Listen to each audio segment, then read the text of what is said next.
Welcome to the Care Right podcast, your go-to resource for all things elder care.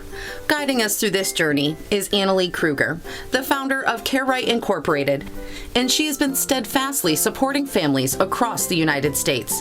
Each episode brings you expert insights, innovative strategies, and practical advice, ensuring that you're well equipped to provide the best possible care for your loved ones. Expect to gain valuable knowledge, learn from real-life stories, and get inspired to take action in your own caregiving journey. So buckle up as we dive into an in-depth discussion of elder care planning and together embrace the journey of caring for aging loved ones on the Care Right podcast. Welcome, good neighbors, to episode number 85 of the Good Neighbor Podcast, Estero. Today we have good neighbor Annalee Kruger from Care Right. Welcome. Welcome. Thank you. Yes, pleasure to meet you and get to know a little bit more about what you do over at Care Right. So why don't we jump right in, and why don't you start by sharing what you do at Care Right? Yeah, so we work with family. We're a family caregiver and senior care consultancy, and we work with family caregivers all across the globe in developing aging plans, customized aging plans, and providing patient advocacy. So what that looks like is we help families facilitate the conversations about the what, whens of aging. What about when mom's dementia progresses, or dad falls again, or mom got the diagnosis of Parkinson's? What does that mean, and how is that going to impact her and us as a family? So it's all about starting the conversations of the what, whens of aging, and then putting the plan in place about current and future care needs, and helping families understand what those care options look like and how much it costs for care, so they can make informed decisions. Right. And that's been, especially in this area, become more and more, I wouldn't say in demand, but more prevalent in the area. It's everywhere. Yep. The need for that. Yep. So let's back up a little bit. How did you get involved in this industry? Right. So I used to be a social worker and executive director in continuing care retirement communities. So those communities that have all of the different levels of care, like independent living to memory care to skilled nursing and skilled rehab. And every day I had families in my office, usually the adult kids, because mom fell, she broke her hip, she's the caregiver to dad with dementia. What do? We can't be in two places at once. We need to advocate for mom at the hospital, but dad can't be by himself.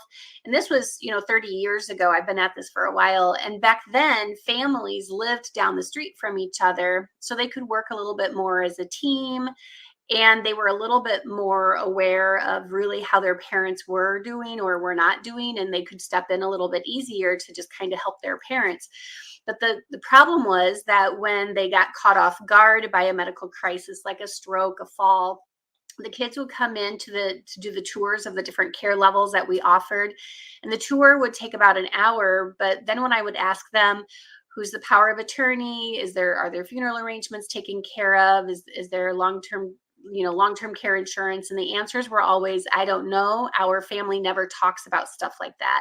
And then there was like this teeny tiny percentage of adult kids who would say, Annalee, we saw the writing on the wall with mom and dad. We can tell that they're not doing well. We tried to get this information and get these conversations started, but they gave us so much pushback that we quit trying.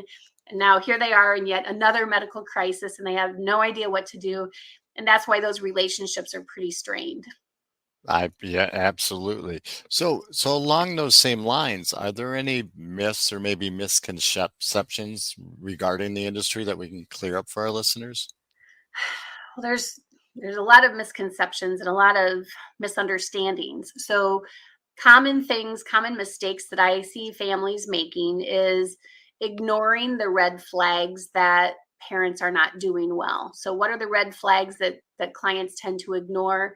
Memory impairment, weight loss, mom getting lost while she's driving and just kind of laughing that off and not taking these things seriously, or just caregiver overwhelm from mom and dad trying to take care of each other. When you have two 70 or 80-year-old or 90-year-olds trying to take care of each other, someone's going to get hurt, and it's not sustainable.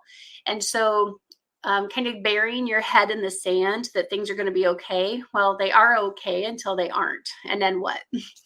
Another misconception or assumption is that Medicare is going to pay for anything that mom and dad need, or anything that you need if you're the mom and the dad listening to this. So Medicare does not pay for everything that you need. If you wanted that to happen, you needed to get long-term care insurance a long time ago. Other myths are that somehow everything will just work itself out. It'll work itself out one way or another, but that means then that you won't have a say in what happens to you, where you go for care. Because when people wait until there's a medical crisis without having any of these family conversations or putting any type of plan in place or knowing what care options are even available and if you can afford them, that's when mom and dad end up in whichever facility has an open bed. And I can promise you that is not going to be a good fit. Another assumption, and then I'll let you, one more assumption that I think is key, is assuming that just because you're paying thousands of dollars for care, whether that's at home or in a care community, that you or your loved one are getting the quality of care that you would assume that you would get when you're paying professionals that kind of money. That's why we do patient advocacy, to make sure that our clients are getting the best quality of care. And then the last assumption is that somehow they'll just magically get their estate documents in order or have to go through guardianship court because they didn't work with an attorney to get their power of attorney documents in place ahead of time. So just the assumption or the denial of seeing the value of getting all of your documents in order. We do the grab and go binder, making sure that they get their whatever they have for insurance, estate documents, accounts, passwords, VA records, all of that in one place, because it is just a matter of time before that information is going to be needed. And that power of attorney is going to have to step in. And that's just a handful of the things that most people don't even think of, or realize that they need. So everybody's had some type of challenge along their journey that's maybe they can look back at now and say, you know what, I'm probably in a better place now because of it. Is there something that happened along your journey that you can do the same for? Sure. So the best decision I ever made in my career. So I worked in long-term care as a social worker and executive director for 25 years. And the best thing, so to speak, that happened to me was my last position in corporate America was just not a good fit. And I kept getting written up as an employee for spending too much time with these families because I was exceeding the minutes, because these facilities all have a calculation for how many minutes per day you're supposed to spend with each resident. I was still getting my minutes per day per resident, but I was also exceeding that. And so they're like, you're spending all this time with these people who aren't even residents yet. But what they weren't taking into consideration is that I had a waiting list for every single level of care. And that's because I took the time that these families needed. And so the best thing for me was the corporate short-sightedness of the reason why these families keep falling through the cracks and don't understand aging and don't understand caregiver burnout and don't understand dementia is because the healthcare industry has allowed them to fall through the cracks. So the best thing that happened to me was getting written up one more time, and I knew that I was going to be canned. So I decided to leave on my own terms and start my own consultancy. I went virtual and global right away in 2011. Because by then families didn't live down the street from each other. And so the only way I could facilitate their family meetings and help them understand dementia and help them understand care options and why safeguarding the primary family caregiver is critical was to go out on my own and start my own consultancy. And back then we only had Skype, but I've been a pioneer in my industry since 2011, and there still isn't another company that does what we do. There's companies that do bits and pieces of what we do, but no company still to this day who does all of this holistic, comprehensive aging planning and family mediation and sorting out their care options. Wow, that's incredible. And then kudos to you because it's well needed. So outside of that, because that sounds like a lot of work. You're doing a lot of work, you're doing a lot of things. What do you enjoy doing outside of work? Oh gosh, outside of work, I spend tons of time with my rescue dog. His name is Reggie. He's a Hurricane Irma rescue, actually. Someone dumped him during Hurricane Irma. So I spend a lot of time with my dog.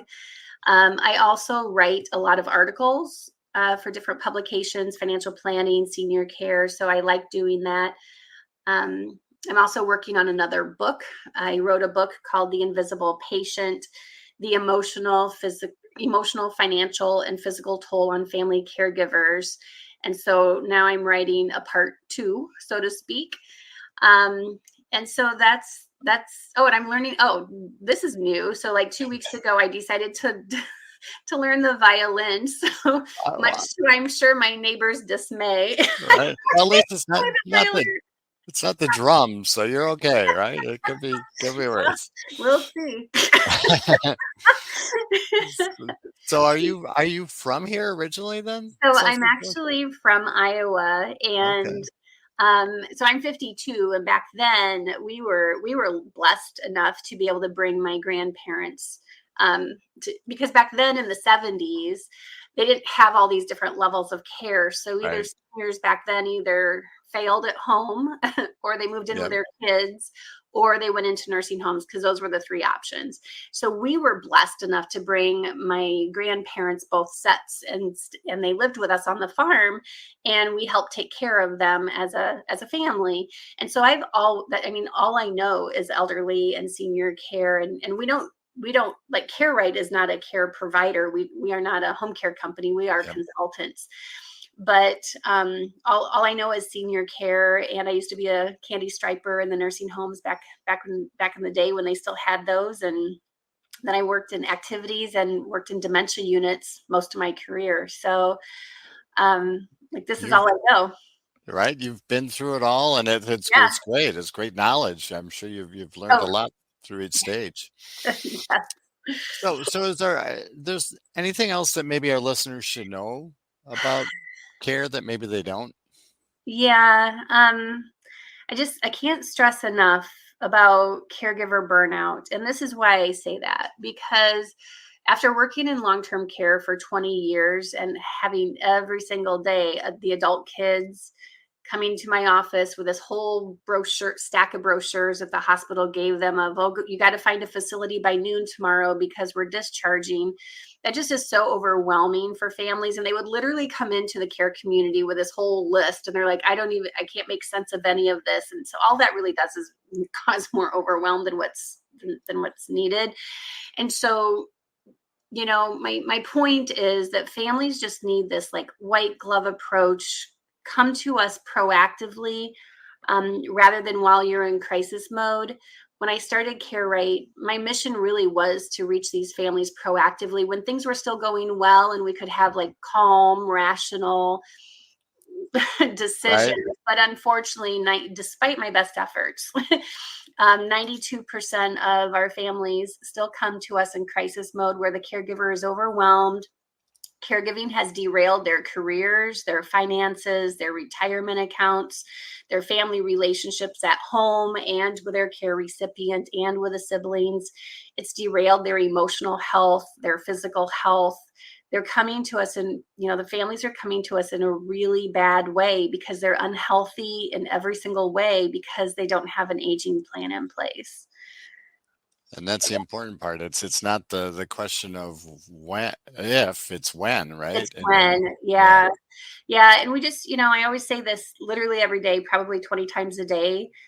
We all need to start being realistic. We don't get healthier as we age. We don't get more mobile. We don't get more cognizant. We don't get more independent as we age. So if we want to have the best possible outcomes in anything in life, you have to plan for that. And, sometimes people will say, well, is it too late to come to you because we are in total crisis mode? And I'm like, no, it's not. It's never too late. It's just that you're not going to have the care options available to you that you would have if you would have planned ahead. And since this is because I do a lot of podcasts and national speaking engagements, but since this one is like actual local in my own backyard, the reality is that just like down here in season, if you want to get into a nice restaurant, what do you have to do? You have to plan ahead and make reservations. You have to have like forethought of, if I want to eat shrimp. I need to actually like make a plan and make a reservation to where I want to go ahead of time, because there's always going to be, McDonald's or Burger King or Subway.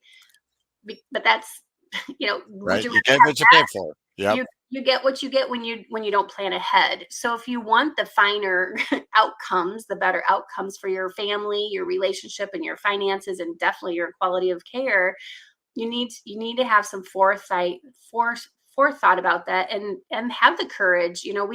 We do a complimentary 30-minute consult with families, and have the courage to say, you know what, I'm thinking about my what whens of aging, and I don't want to be a burden on my kids.